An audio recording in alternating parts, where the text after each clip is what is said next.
Welcome back to the shop. I'm Kirk Anderson. This week's project is a storage rack to hold all of my table saw jigs.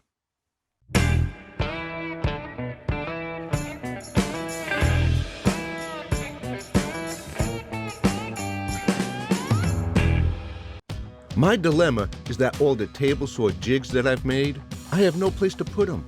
I have a very small shop and I have no wall space left to put the jigs where I'd really like to put them. So I just put them where I'm not working at the moment.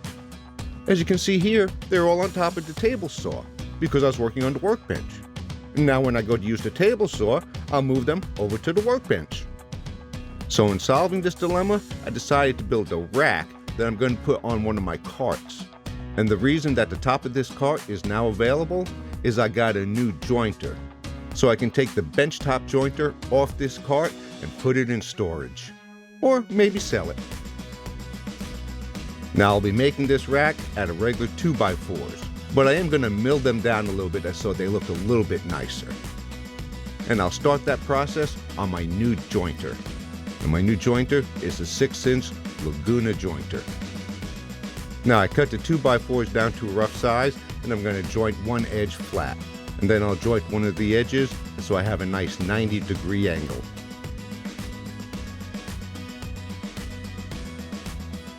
Then it's over to the planer to make the other side parallel.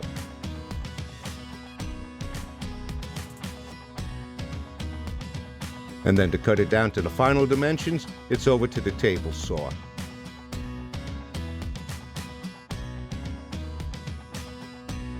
Now, like many shop projects, I'll be assembling this using pocket hole screws.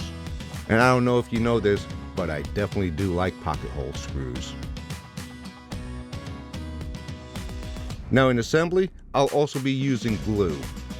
Now since I'm gluing end grain, what I do first is put a very light coat of glue on there that's so it'll soak up into the end grain. And then wait about 30 seconds or so, not long, and then put another coat of glue on there, and this will create a very strong bond.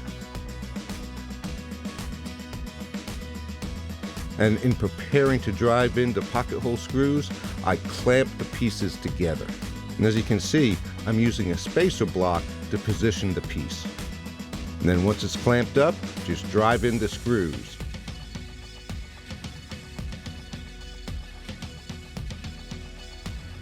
Then as you can see, I'm using another spacer block to position the next piece. Then once it's all together, it's just a matter of securing the rack to the top of the cart. I just pre-drilled and then drilled some screws in.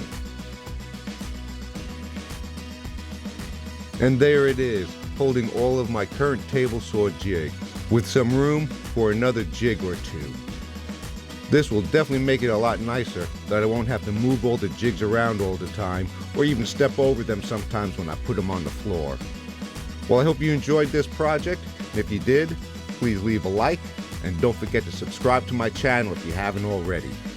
And as always, all you woodworkers out there, just get out there and cut some wood.